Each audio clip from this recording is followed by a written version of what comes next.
Hey there folks, it's Brandon Schaefer, and this is going to be a little different video than what I normally do. But I'm just going to show you what I have here. And it's about setting up a still life. So I have this little trunk. It's probably about 1.5 feet tall off the ground, so it's a little short, so I'm sitting on the ground here. But I use it for storage and stuff. But the cool thing is I can use this. It's a perfect surface because in my apartment I don't really have a table or anything to work with. I have a very small space. So I can use this to set up a little still life and use my lights here, my lamps and everything, to kind of light this up.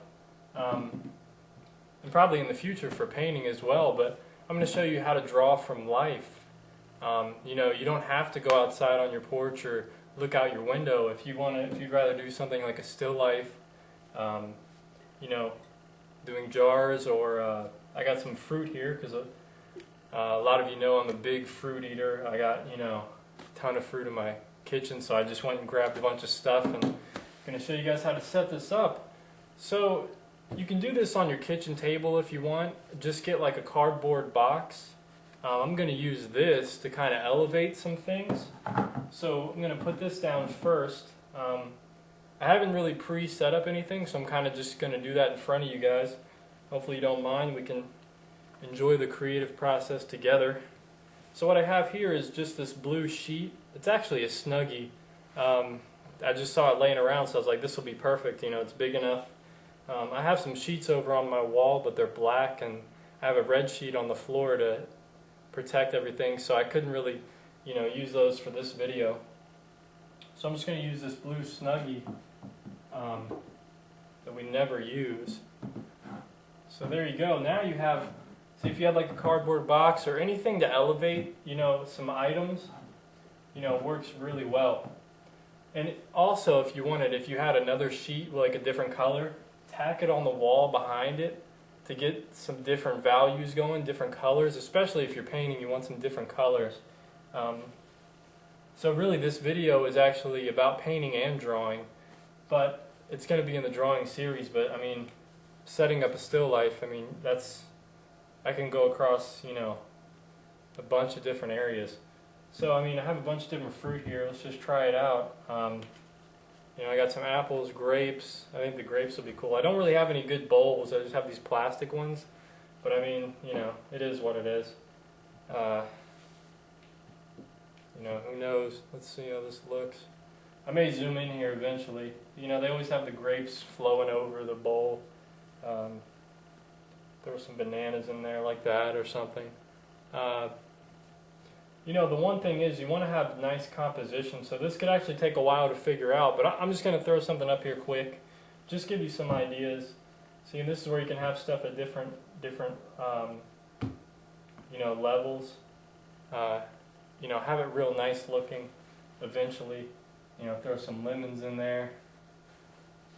You know, apples and oranges, etc. I mean, you could even have the cool thing is probably to have the jar back here. You know, something like that. You know, whatever, you can do whatever you want. It'd be nice if I had some flowers to kind of like vine around everything, kind of tie it all together. But you know, you can use all different kinds of bottles and stuff, and just make stuff different heights, different shapes, and have some nice lighting. I could really light this up nicely if you give me just a second here, folks. Alright, so there we go. There's something. My lamp's kind of way too tall for this, so it doesn't really work out as well. But you can see, you can get some nice, you know, lighting effects. You know, it just depends on what you're going for. There's some more balanced lighting there. So you can make it look really nice. Try to get some nice dark shapes, all different kinds of colors. Just to set up some kind of still life, something to draw. And with this, you know, you can draw from any kind of angle. You know, if you just pull out a chair and you know, you can view it from over there, you can view it from over here, straight on, you know, move things around, you know, play around with everything. That's the cool thing about setting up a still life, is that the possibilities are endless. You know, if you don't want to draw bananas, you know, just throw in something else. You know, I mean, you can do whatever you want. You don't even have to do it with fruit or anything. It's just something I had laying around. And that's kind of what I want to encourage you guys to do, is to do what works best for you. And that's the thing about art. There's no rules. You know, there's certain guidelines to some things, but you're an artist. Use whatever tools you have and whatever tools you need to use them. You know, if I was doing this painting, I probably wouldn't make this sheet that blue. I would give it more of a natural look. I would just tie everything together. You know, you don't have to paint what you see. You don't have to do a still life a certain way. You do want to use kind of the guidelines of composition to make the eye kind of move and flow through, you know, using color, value, shape, you know, repetition and movement. But you can use whatever objects you want, especially if it's just for sketching, just for practice. You know, the possibilities are endless. So hopefully this gave you some ideas and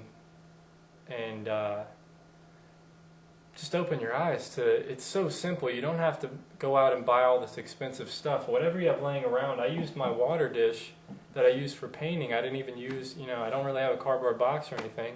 You know, I didn't have to go out and buy anything. I just used what I had and threw it up here. You can do the same. I encourage you to do the same.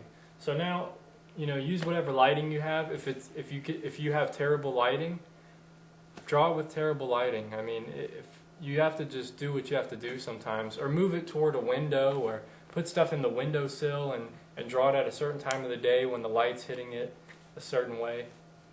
Sometimes you just have to sacrifice and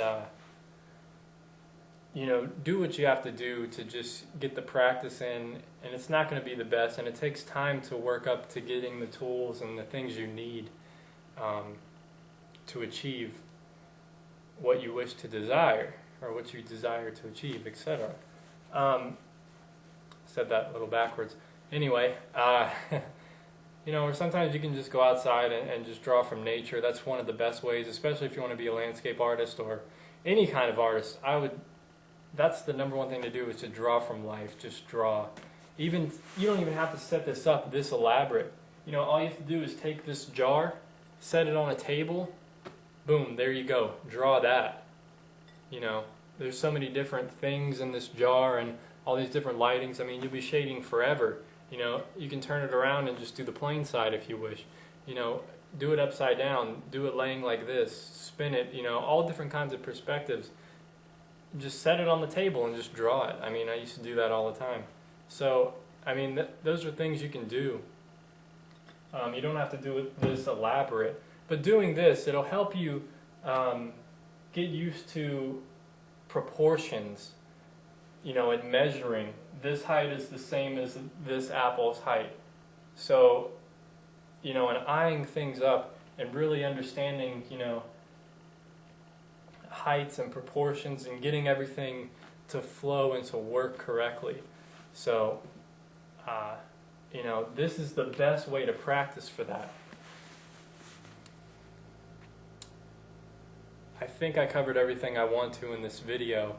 If you have any more questions, just post them down below. I'd be happy to, you know, make more videos going more in depth about this.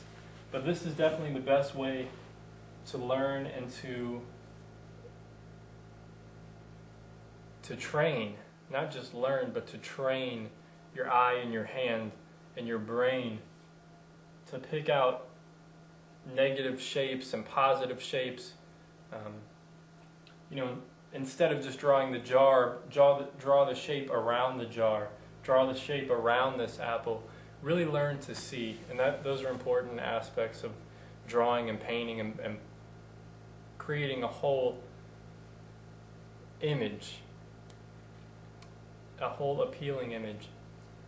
Anyway, I'm not going to ramble on too much more. I know your time is valuable. So, I'm going to end it here. I thank you for watching. Like I said, if you want any more videos, let me know what you want a video about. What is the hardest for you with drawing or painting? Mostly drawing with this series. I'd like to know what other videos you guys would like to see. What do you wish for me to cover? You know, I don't want to get too in-depth with the drawing, but I do want to cover the basics so that people can start incorporating drawing into their painting and and start creating paintings that they wish to create. You know, the level of detail that people wish to have. And drawing is where it begins. You have to put in the hours and the work and just train your brain. So, anyway, thank you for watching. Take care of yourself. Eat more fruits and vegetables. Anyway, just take care of yourself, and peace.